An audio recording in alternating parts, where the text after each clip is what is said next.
The sun beat down on the cracked asphalt outside Rosie's diner, a weathered outpost on the edge of a sleepy desert town. The air vibrated with the growl of motorcycles as the Iron Vipers, a biker gang draped in leather and menace, rolled in. Their leader, Razor, a hulking man with a scarred jaw, led the pack, his eyes scanning for trouble to stir. Inside, Miss Clara Washington, a 72-year-old black woman with silver braids, sat at the counter, her cane hooked on her stool, her hands, steady despite their age, cradled a chipped mug of black coffee. The diner's door slammed open, and the Vipers poured in, their boots thudding like war drums. Razor's gaze landed on Clara, and a cruel grin spread across his face. "Hey, Grandma, you lost?" he taunted, his voice dripping with mockery. His crew, 6 men with tattoos snaking up their arms, laughed, spreading out to loom over the diner's few patrons. "Bet she can't even hear us, Spike," a weary biker jeered, tossing a straw wrapper at her table. Clara's eyes flicked up, dark and unreadable, meeting Razor's without a hint of fear. She stirred her coffee, the spoon clinking softly, her silence louder than their taunts. The waitress, a nervous girl named Lily, froze behind the counter, but Clara's slight headshake kept her still. Razor leaned closer, his breath sour with beer. "What's wrong, old lady?" Too weak to talk back. The gang's laughter filled the room, but Clara's lips twitched, a spark of something dangerous glinting in her gaze. They mistook her calm for frailty, their jeers growing bolder, oblivious to the weight of her presence. Clara sipped her coffee, her movements deliberate, as if savoring the moment before a storm. The Vipers, drunk on their own bravado, had no idea they'd stepped into the path of a force they couldn't comprehend. Outside, the desert wind howled, as if warning them of the reckoning to come. The diner's fluorescent lights buzzed as the Iron Vipers ramped up their torment. Razor, emboldened by Clara's silence, snatched a sugar packet from the counter and flicked it at her mug. Missing by inches, "Look at her, too shaky to dodge," he roared, his crew erupting in laughter. Spike leaned over, mimicking a frail voice. "Oh, please, don't hurt me." The other bikers banged fists on tables, their noise drowning out the jukebox's faint country tune.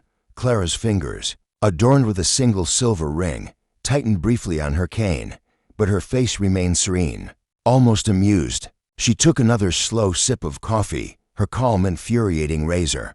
"What's the deal, Granny? You deaf or just scared stiff?" he sneered, stepping closer, his shadow falling over her. The diner's patrons, a trucker and an elderly couple, shifted uneasily, but no one dared intervene. Lily, the waitress, started toward Clara, her hands trembling. But Clara raised a hand, palm out, stopping her cold. The gesture was subtle, commanding, unnoticed by the Vipers. Spike, eager to impress Razor, grabbed a salt shaker and tossed it, clattering near Clara's elbow.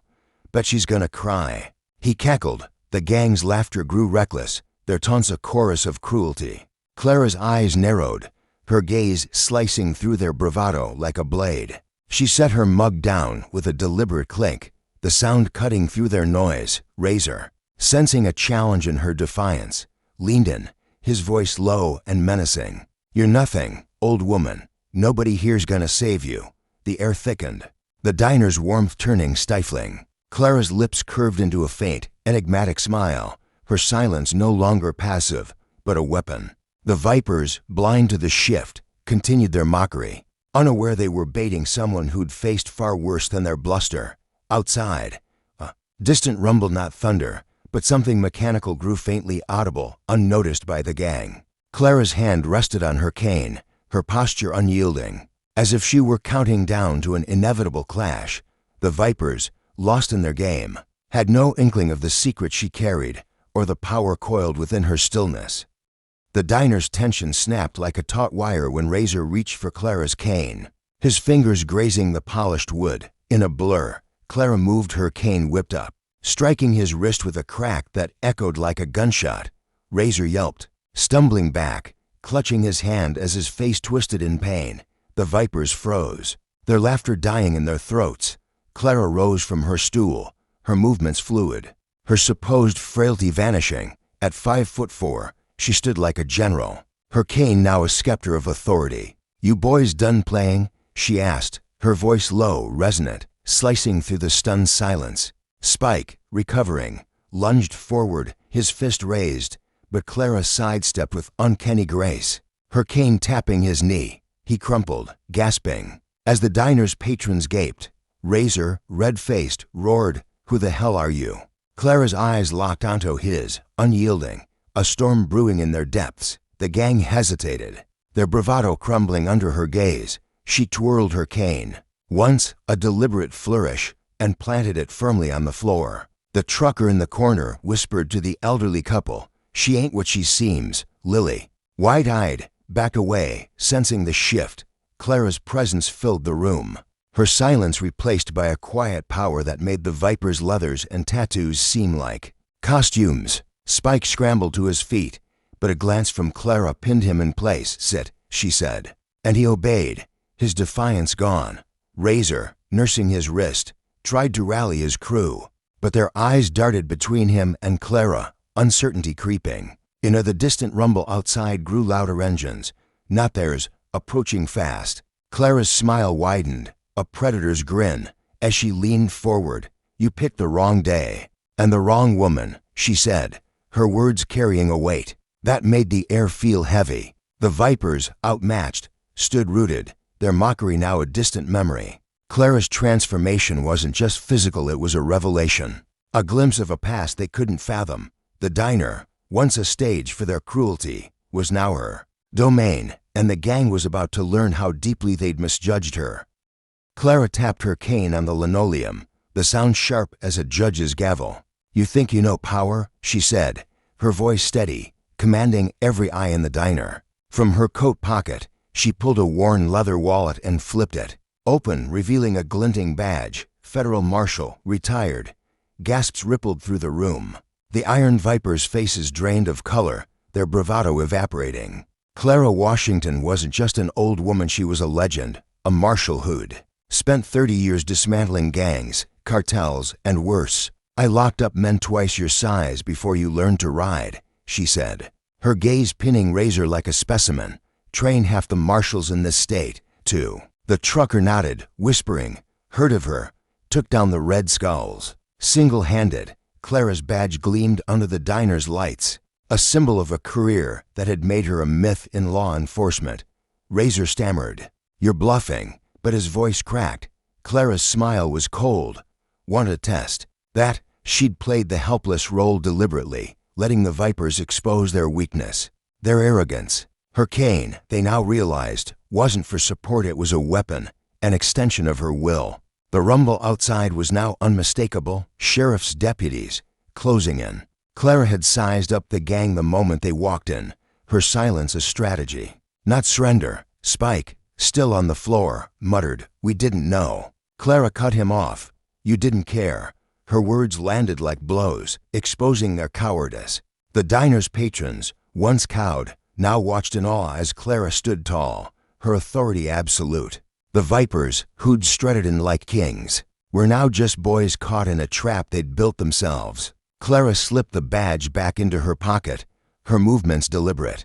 As the first deputy's boots sounded at the door, "You're not just in trouble," she said, her voice low, final. "You're in my trouble." The gang's eyes widened, realization crashing over them. They hadn't mocked a helpless woman, they'd provoked a force of nature, one whose secret past was more dangerous than their worst nightmares. Sirens wailed as red and blue lights flooded Rosie's diner, casting shadows across the Vipers' pale faces. Clara leaned on her cane, her smile now quiet triumph. "To mistakes, boys," she said, her voice cutting through the chaos. "Underestimating me and picking a fight in my town." The door burst open and deputies stormed in, led by Sheriff Torres, a weary man in his 40s, Clara's former protege. She texted him the moment the Vipers started trouble, her fingers swift under the counter. Razor lunged for the exit, but a deputy tackled him, cuffs clicking shut. Spike and the others raised their hands, their bravado gone, replaced by fear.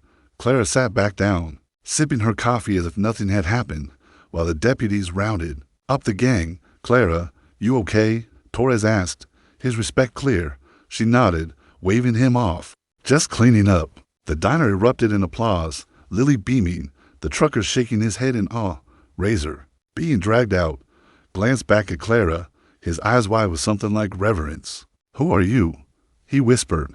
Clara didn't answer. She didn't need to.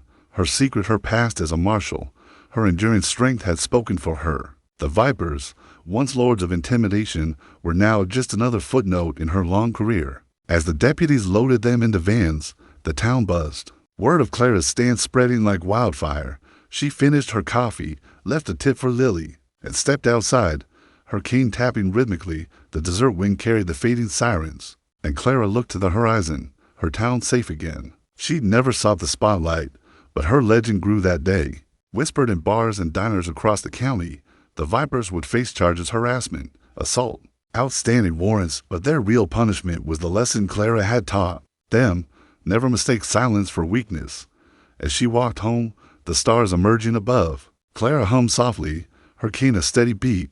For her, it was just another day, another fight won, another secret wielded like a blade. The town slept soundly that night, knowing Clara Washington was watching, her strength a quiet, unshakable force.